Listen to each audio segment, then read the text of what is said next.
Hey up.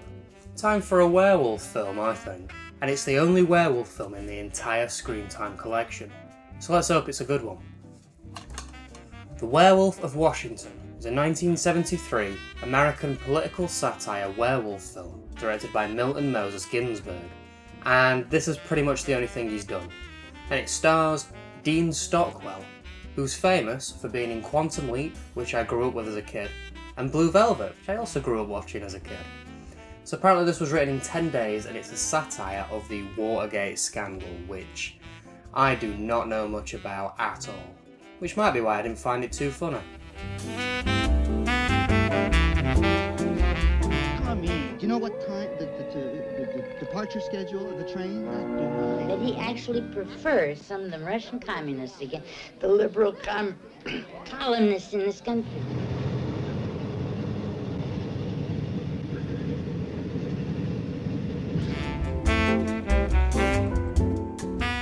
The plot follows Jack, played by Dean Stockwell. He's the president's aide, and whilst working away in Budapest, he gets bitten by a werewolf.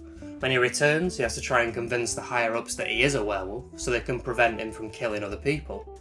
People do get killed though. There's some comical transformation scenes where he's trying to hide it whilst at an important meeting, and finally there's a showdown on a helicopter. Now after saying all that, would you believe that this film is actually pretty boring? At least up until the last third anyway. There's no on-screen kills, there's very little werewolf action, and there is far too much bumbling presidential nonsense. Says it's a werewolf. A weird wolf. A werewolf. Werewolf.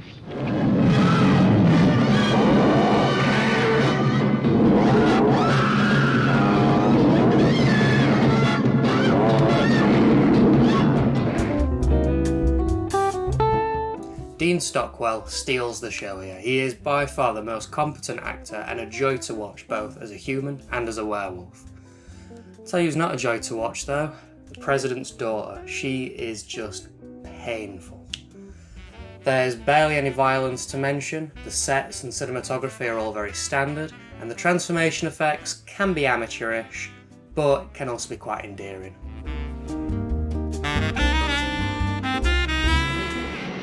What is... Wait! Wait! What is your name? What?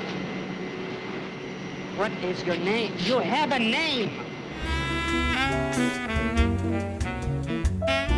I would definitely say that this film is political satire first and werewolf film second. But I didn't really laugh throughout the whole film. Now, I don't know too much about 70s American politics, you know, the Nixon era and the Watergate scandal and all that sort of stuff, which might not have helped, but just by looking at it, it didn't really seem too funny. I guess that's because political jokes don't age particularly well, and especially nowadays, a lot of the jokes just came across as plausible.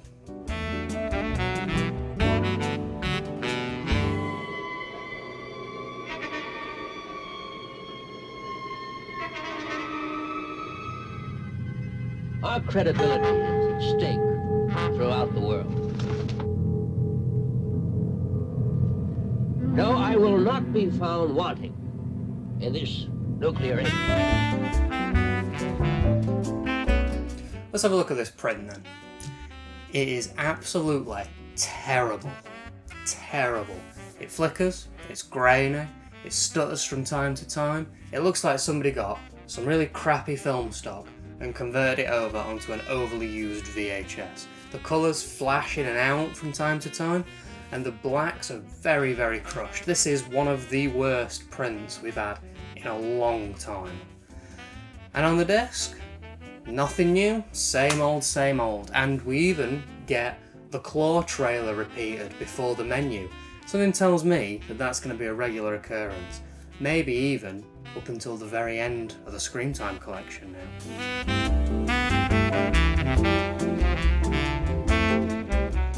Let's have a look at this case. Well, straight away they got the director wrong. Nina Schulman is the editor, not the director. And they even put it on the back too. pretty stupid mistake, which they corrected on the disc, so they must have known that they went wrong somewhere. No idea how this one got past them.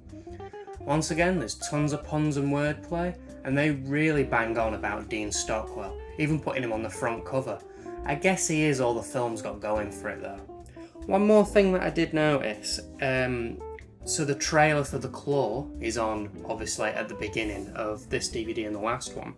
On the back here at the bottom it says Program 2004 Nice Guy Limited, which I believe Nice Guy does have something to do with The Claw. So they do get a little credit on the back there, so I could have a little check and see if this is a running thing for the rest of the Screamtime collection. Overall then, this film was pretty bad. It was unfunny, it was dull, and there was only Dean Stockwell and a few scenes towards the end to save it. I would definitely not recommend this. And as far as I can see, there are no re-releases or Blu-rays or upgrades for this in the UK currently.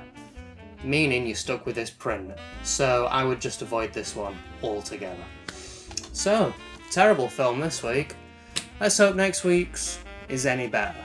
And it should be, because there's been a lot of build-up for this. It's been advertised on nearly every film in the Vipco Screamtime collection so far. Will it live up to the hype? We're going to be checking out Psychic Killer. Qu'est-ce que c'est?